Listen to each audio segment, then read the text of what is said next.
Hello everyone, welcome to Crypto Morning Saturday, October 5th, 2024. We've broken the 5th's curse. That's our first bit of news this morning. Remember July 5th, August 5th, September 5th? We felt we were heading there on the edge of a cliff. Now, the sky's clearing, especially in macroeconomics, crypto indicators, halving cycles and more. We really have all indicators in the green. The only concern, of course, is what's happening in the Middle East, which we can't control. Good US job numbers are positive, as there was uncertainty. Will the Fed cut by 0.25 or 0.50 in November? It could have dropped 0.50 if unemployment figures were bad, but for the wrong reasons. Bad numbers mean it's scared of recession and will speed up rate hikes. Those signals might have been well received initially, but later viewed negatively. 0.25 is better, suggesting a calm, steady rate decrease. Basically, it won't stress about a potential recession like we discussed a lot this summer. For October, I'll show you a graph. In black, you see Bitcoin's price since 2019. In blue, the number of Bitcoins in exchanges, so it's at its lowest point in nearly 5 years. It's often said that what we're experiencing now is equivalent to what happened exactly 4 years ago. For a real boom, it lateralized for months with a huge Bitcoin drop on exchanges. Now we're at a much lower level. Back then, we dropped to about 12,000 Bitcoins. Now there's only 4,000. So there's very little reserve, and I think we just need a spark to hopefully trigger two things. Anyway, watch what happens when it falls. Everyone remembers late 2022, early 2023. We saw this kind of drop, which often leads to great opportunities. Polymarket really interests me. It might be one of the only ICOs I'll look into this year, aiming for $50 million. They're fundraising with the goal of launching a token.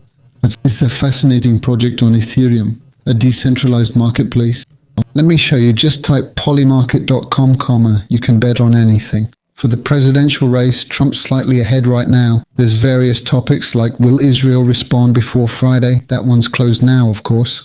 Next big match is likely Manchester City versus Real Madrid. They're playing it safe by featuring those two teams. You can bet on tons of topics and themes, as you can see.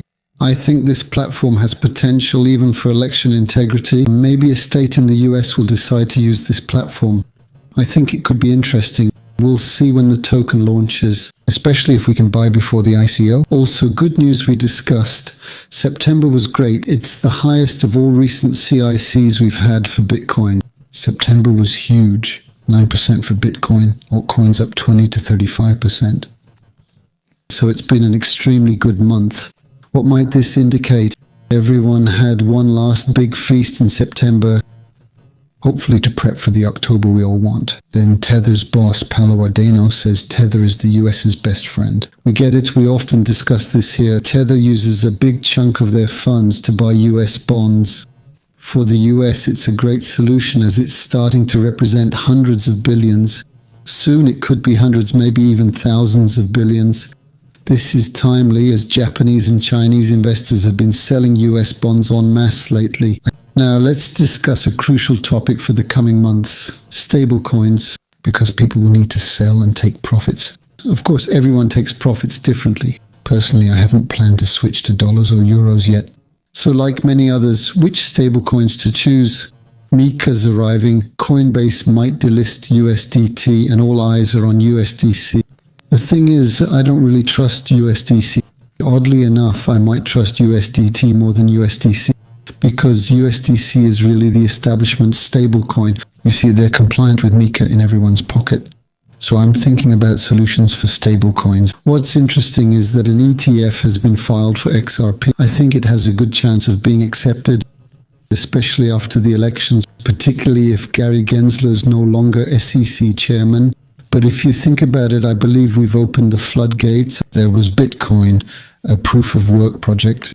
Ethereum, a proof-of-stake project. I don't see why they'd reject XRP or other projects. They've finally accepted the two main types of blockchain tech. I think it'll happen, especially if Trump wins. But regardless of the president, there's a logic to maintain. This tool is insane. I'll play with it this weekend. Maybe you will too. It's our language model. Google's finally catching up, and it's impressive. It has its ChatGPT moment with a podcast generator. For the marketplace, we're doing pretty well. I believe we're really doing quite well. It's really quite beautiful. The small AO still with unrealistic volumes. In terms of volume, it's really great. We're back to nice levels. We didn't see any craziness. Honestly, yesterday saw a nice uptick. There wasn't any frenzy. We're around 30 billion, 15 billion on Ethereum. So there, it's magnificent. Now it's fully confirmed, this exceptional rebound. We saw it, two big uncertainty candles. We'll need to break through this zone. I'm thinking around the 62,000 level. And then bring on the ATH. Honestly, from now to ATH could be quick. I just hope that, we talk about this a lot, but let's be like last year actually. It was pretty similar. It was around October 10th. That's when it really started to take off. So we talk a lot about Tau. It's high, maybe the only top 200 token that's almost doing a golden cross. The 50-day moving average is about to cross the 200-day moving average. It's a matter of days, maximum 3 days for a golden cross on Tau. And Tau is light years ahead, even Bitcoin, in an incredible dynamic. Next, what I really like is CKB. I hadn't noticed, but it's in landing right on the MM200. What'll cause a crossover? We'll see, but it'd be interesting if they start a weird session, but I'm eager to see it explode. And what follows then, for me, the tokens in total anonymity now could potentially be small opportunities. They're really there now. I'm watching ultra dynamic tokens that might start a tail recovery. For me, it's in the front line to take off ahead of everyone, but also the opposite. Tokens that have done absolutely nothing performance-wise. Look at HBAR, for example. We were at 8 cents. It's quite real, incredible. A total lack of interest. Maybe it won't perform in this bull market, but I think there's maybe a small thing here. And Philcoin for me is a major player, even if the token isn't performing well, even if no one's talking about it, even if the price is terrible. I think it's a token that could surprise, even if it's from previous cycles. So that's all from me. I wish you a great weekend, and I'll see you very soon. Take care.